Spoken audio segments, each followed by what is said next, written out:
Nas Filipinas, um arquipélago com milhares de ilhas cercadas por mar escuro. O medo nunca esteve apenas nas montanhas, nem nas florestas densas. Ele sempre esteve dentro das vilas, dentro das casas, talvez dentro das pessoas. Existe um nome que atravessa séculos, um nome que ainda hoje não é dito em voz alta depois da meia-noite: Aswang. Diferente de outros monstros asiáticos, a Aswang não tem uma única forma. Ela não tem um único rosto.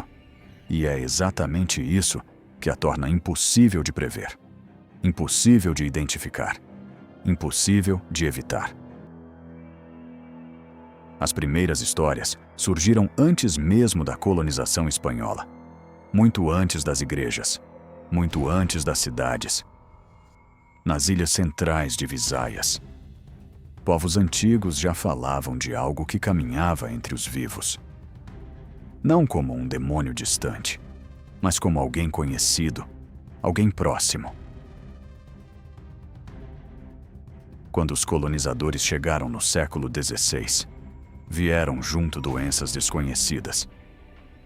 Crianças que dormiam saudáveis, não acordavam pela manhã.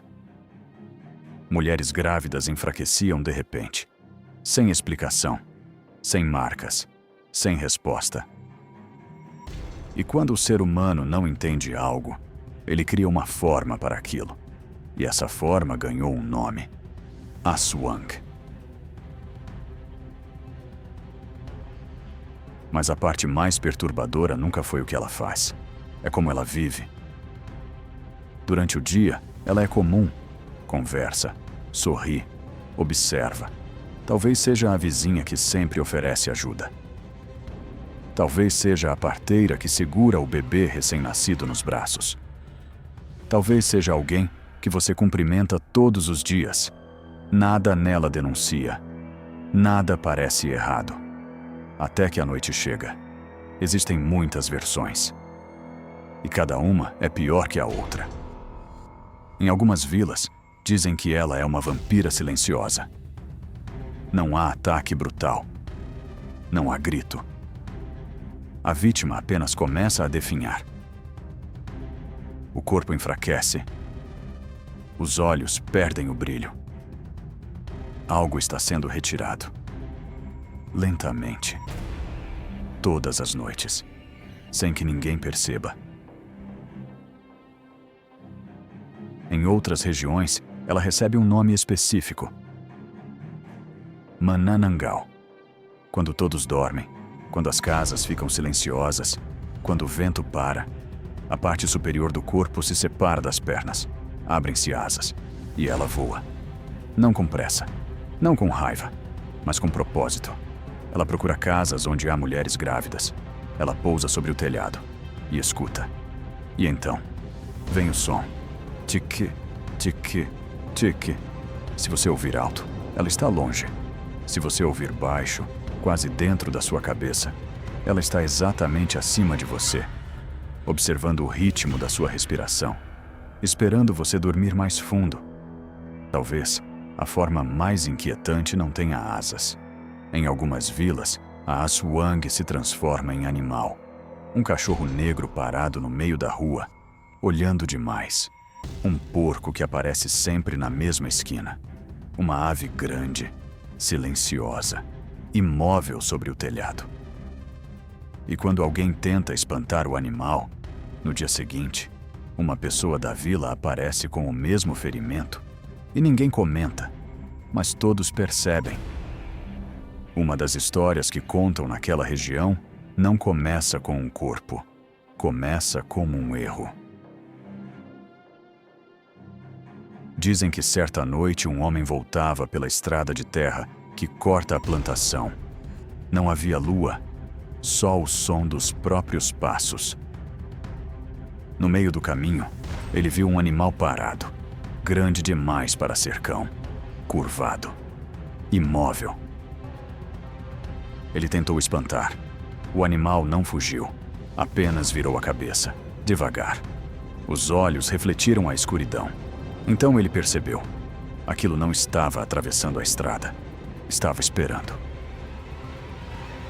A criatura avançou sobre 4 membros, mas o movimento era errado, como se aquele corpo não fosse natural. E então ela se ergueu. A coluna se alinhou. As patas se alongaram. Agora estava de pé, alta, silenciosa, observando como gente observa. Ali não falam do lobisomem europeu.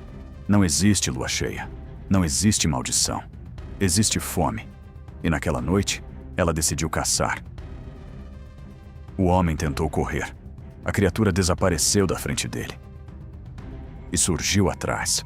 O som foi curto. Depois, silêncio.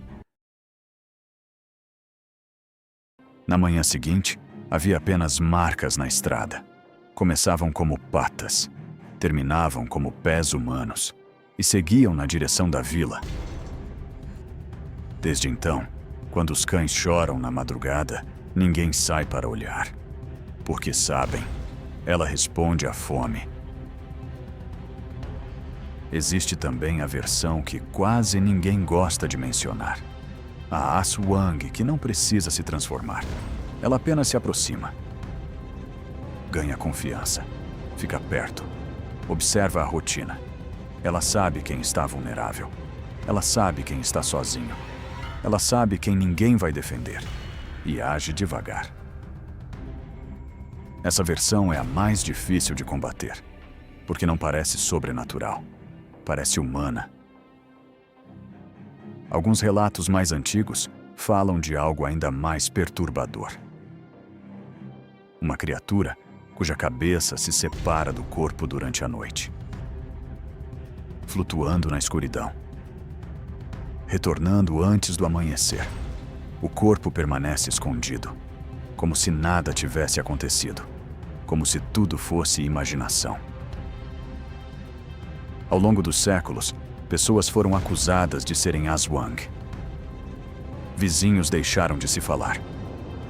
Famílias foram expulsas. Algumas nunca provaram inocência. Porque como se prova que você não é algo que pode parecer exatamente como você? Talvez a Aswang nunca tenha sido apenas uma criatura.